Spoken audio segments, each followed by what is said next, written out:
नमस्कार, स्वागत है आपका मैकटेक आईटीआई यूट्यूब चैनल में। मैकटेक आईटीआई यूट्यूब चैनल में हम आपके लिए लेकर के आते हैं आईटीआई के संबंध में जानकारियाँ। और इसी क्रम में हमने पिछले वीडियो में आपके सामने साझा की थी ये जानकारी कि आईटीआई उत्तर प्रदेश आईटीआई में एडमिशन के लिए नोटिफिकेशन जारी हो चुका है। उसके संबंध में हमने आपको लगभग जानकारी ये प्रदान कर दी थी कि आईटीआई में एडमिशन के लिए ऑनलाइन एप्लीकेशन 7 जुलाई से स्टार्ट हो रहे हैं। आज हम प्रयास कर रहे हैं आपको ये समझाने के लिए या ये बताने के लिए कि किस प्रकार से ऑनलाइन फॉर्म आपको आईटीआई में एडमिशन हेतु भरना है। तो यदि अब तक आप चैनल में नए हैं तो चैनल को सब्सक्राइब कर लें और वीडियो अगर अच्छा लगे तो वीडियो को लाइक करें, दोस्तों के साथ शेयर ज़रूर करें, क्योंकि आपके शेयर करने से हो सकता है ये वीडियो ऐसे किसी व्यक्ति तक पहुंच जाए जिसे इसकी सच में ज़रूरत हो। तो देर न करते हुए हम आपको डायरेक्ट प्रोसीजर पे ले चलते हैं कि आपको क्या क्या करना है ऑनलाइन एप्लीकेशन के लिए, ऑनलाइन एप्लीकेशन फॉर्म आईटीआई में एडमिशन के लिए ऑनलाइन एप्लीकेशन फॉर्म भरने के लिए। तो चलिए शुरू करते हैं। जैसे ही आपको गूगल सर्च बार पे टाइप करना है SCVT UP, ये आपके सामने हाइलाइटर द्वारा दिखा रहे हैं SCVTUP.in। जैसे ही आप सर्च बार पे सर्च करते हैं तो कुछ इस तरह का होम पेज खुलेगा और होम पेज पे सामने ही राजकीय/निजी आईटीआई के सत्र 2022-23 में प्रवेश हेतु ऑनलाइन आवेदन के बारे में यहाँ पर एक लिंक होगी। इस लिंक को आपको क्लिक करना है, इस पर्टिकुलर लिंक को आपको क्लिक करना है। जैसे ही आप इस लिंक को क्लिक करेंगे तो लिंक को क्लिक करने पर नेक्स्ट पेज जो आपका ओपन होगा वो कुछ इस तरह से होगा। ये आपका नेक्स्ट पेज ओपन होगा, या आप डायरेक्ट भी सर्च बार पर SCVT/2022/ सर्च बार पे आप ये टाइप करके डायरेक्ट आप इस पेज पे जा सकते हैं। इसे आप नोट कर लें। कुछ इस तरह का पेज आपके सामने ओपन होगा। इस पेज में आपको लगभग जानकारियाँ कुछ दी गई हैं कि किस प्रकार से आपके फ़ीस के लिए आपको क्या क्या करना पड़ेगा। नेट बैंकिंग के माध्यम से फ़ीस जमा होगी, यूपीआई, क्रेडिट कार्ड, इन सभी माध्यमों से फ़ीस जमा होगी। यहाँ पर सबसे पहले हम क्लिक करेंगे ऑनलाइन आवेदन करें। इस लिंक पर क्लिक करेंगे ऑनलाइन आवेदन करें। तो जब ऑनलाइन आवेदन क्लिक करें पर ऑनलाइन आवेदन के लिए क्लिक करें में आप क्लिक करेंगे तो उसके बाद में आपका फॉर्म कुछ इस तरीके से ओपन होगा। ये आपके सामने ऑनलाइन आवेदन करने हेतु निम्न अपेक्षित विवरण भरें तथा OTP सत्यापित करें। तो इसमें आपका नाम इंग्लिश में, हिंदी में, पिता का नाम इंग्लिश हिंदी दोनों में, माता का नाम इंग्लिश हिंदी दोनों में, डेट ऑफ बर्थ यहाँ पर आपको डालनी है, देन कैटेगरी डालनी है, और उसके बाद में जो सबसे इम्पॉर्टेंट चीज़ है वो है आपका मोबाइल नंबर। इसके बारे में मैं पिछले वीडियो में भी बता चुका हूँ। आप लोग अक्सर ये गलती करते हैं कि जब कभी किसी साइबर कैफ़े या किसी दुकान से आप फॉर्म भरवाते हैं तो जल्दीबाजी में आप मोबाइल नंबर उसी साइबर कैफ़े या किसी अन्य व्यक्ति का डलवा देते हैं। ये गलत है, ऐसा मत कीजिए। ऐसा इसलिए मत कीजिए क्योंकि जिस दौरान आप आईटीआई करेंगे तो आपके मोबाइल का वेरिफिकेशन 2 से 3 चरणों में होगा, तब आपको उसमें परेशानी झेलनी पड़ सकती है। इसलिए मोबाइल नंबर अपना ही दीजिए जिसके OTP आप तुरंत बता सकें और वेरिफिकेशन आप तुरंत करा सकें। तो यहाँ पर आप जैसे ही मोबाइल नंबर इंटर करेंगे और सेंड OTP पे क्लिक करेंगे तो आपके पास मोबाइल में एक OTP जाएगा। उस OTP को इंटर करने के बाद आपके सामने ये फॉर्म कुछ इस तरीके से खुलेगा।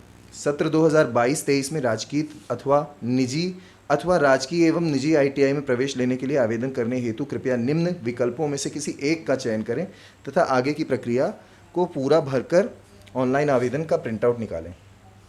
यहाँ पर आप देख सकते हैं 3 विकल्प दिए हुए हैं, गवर्नमेंट, प्राइवेट तथा गवर्नमेंट एंड प्राइवेट। तो यहाँ पर भी कई बार गलती हो जाती है, हड़बड़ी में आप लोग करते क्या है कि या तो गवर्नमेंट सेलेक्ट कर देते हैं या तो प्राइवेट सेलेक्ट कर देते हैं। देखिए, अगर गवर्नमेंट सेलेक्ट करेंगे तो आपके सामने जो ऑप्शन शो होंगे वो केवल गवर्नमेंट आईटीआई के ऑप्शन शो होंगे, और अगर प्राइवेट सेलेक्ट करेंगे तो केवल प्राइवेट के शो होंगे।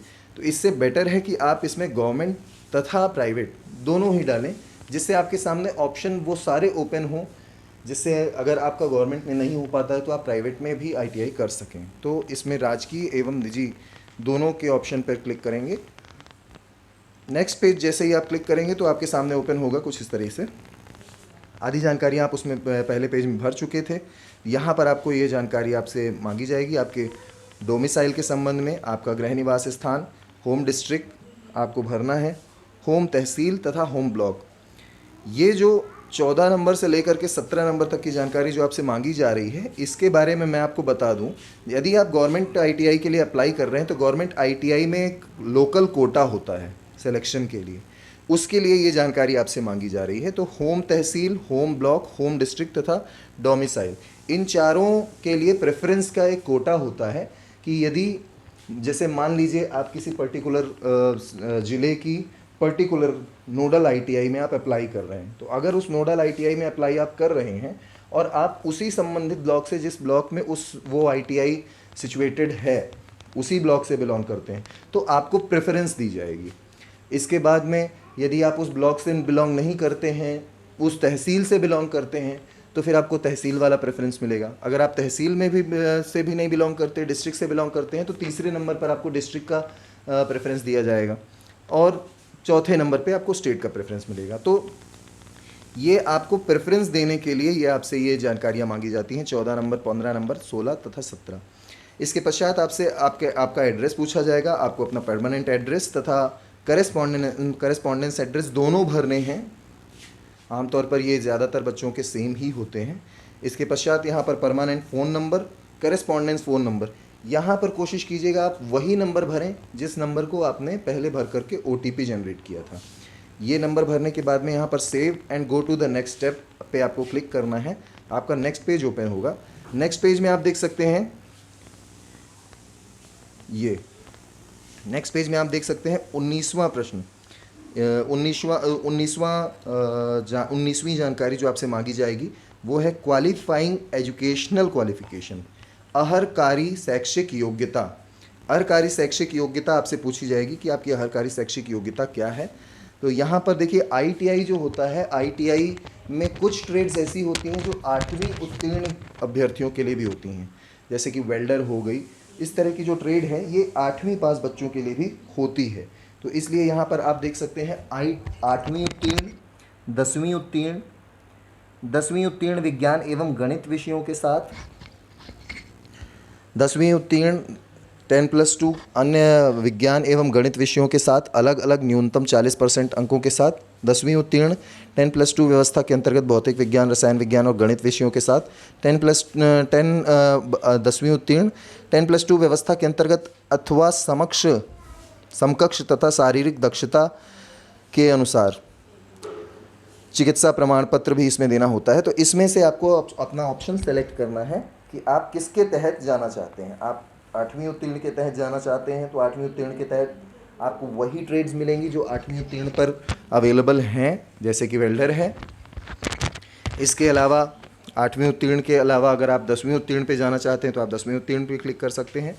और जो सबसे लास्ट वाली है जिसमें चिकित्सक द्वारा प्रमाण पत्र दिया जाने की बात की गई है, ये उन ट्रेड्स के लिए है, जैसे मैकेनिकल की कुछ ट्रेड्स हैं, मैकेनिकल की कुछ ट्रेड्स में जहाँ पर फिजिकल वर्क ज़्यादा होता है, उस तरह की ट्रेड्स के लिए ये मांगा गया है कि जिसमें आपकी शारीरिक दक्षता और MBBS द्वारा चिकित्सा प्रमाण पत्र देने का यहाँ पर मांग की गई है। तो इसमें से आपको अपना ऑप्शन सेलेक्ट कर लेना है।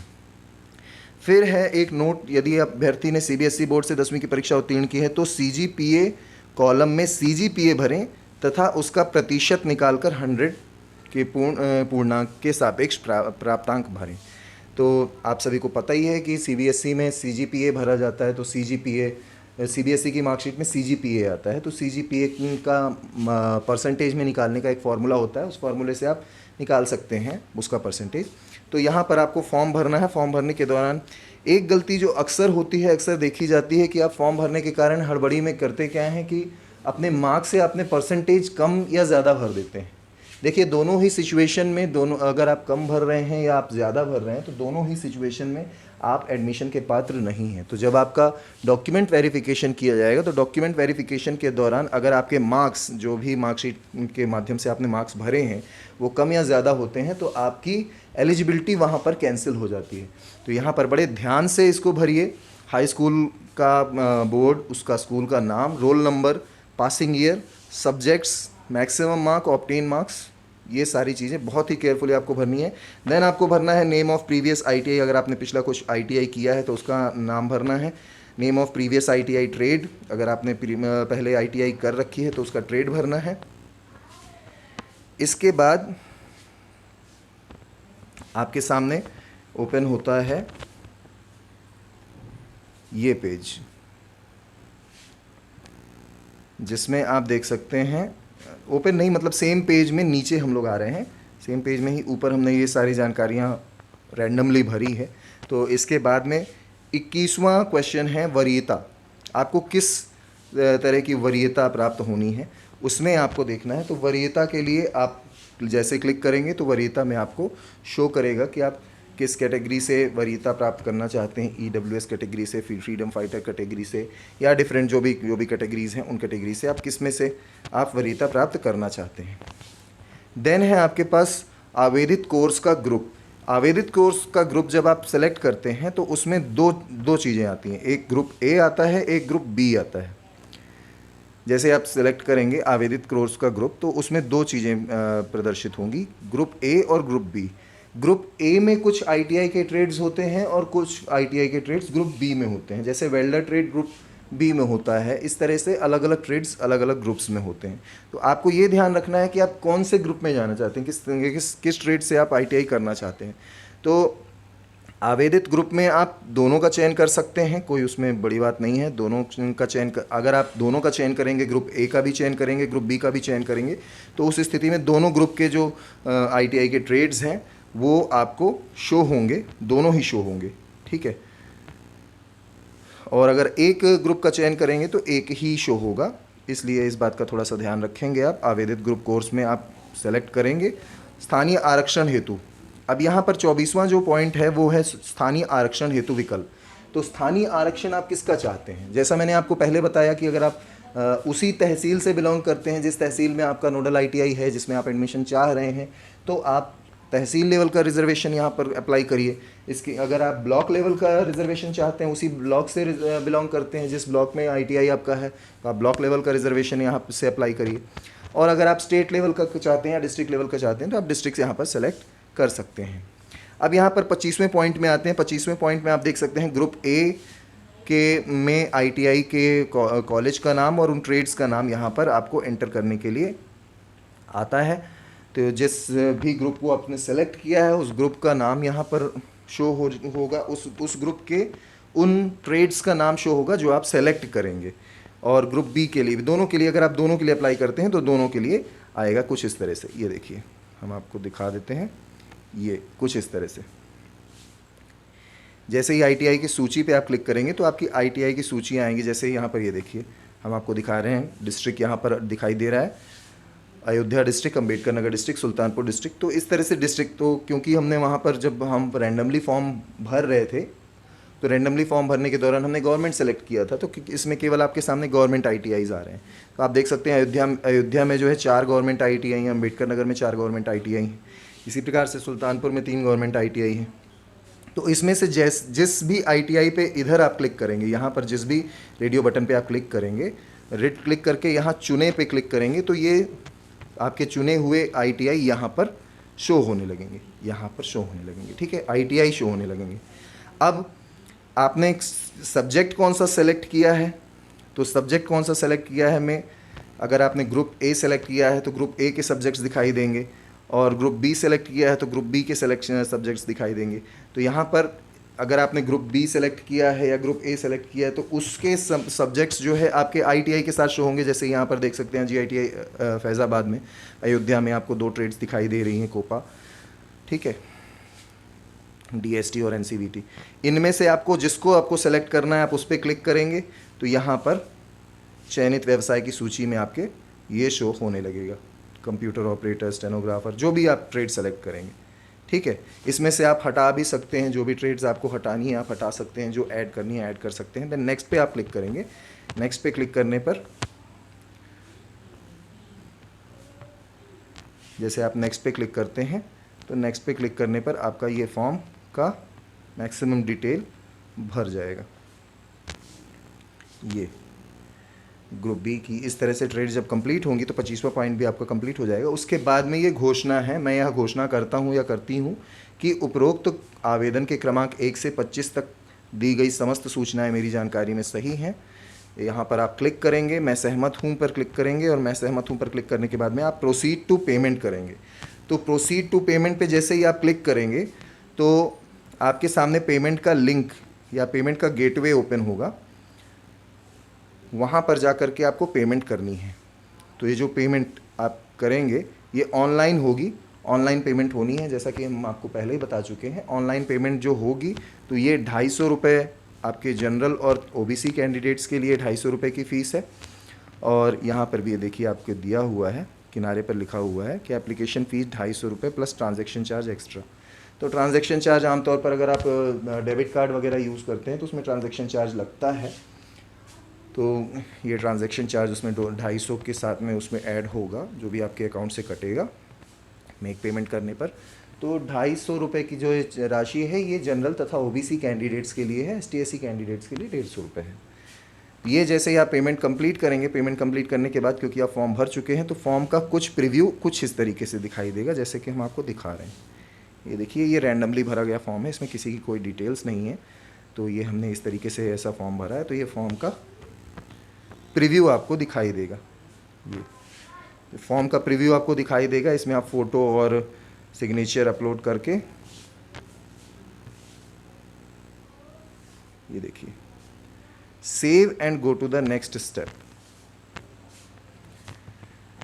तो इस तरीके से आप ये फॉर्म कंप्लीटली भर सकते हैं। आशा करते हैं कि हमने जो जानकारी आपको दी है ये आपको ज़रूर काम में आएगी।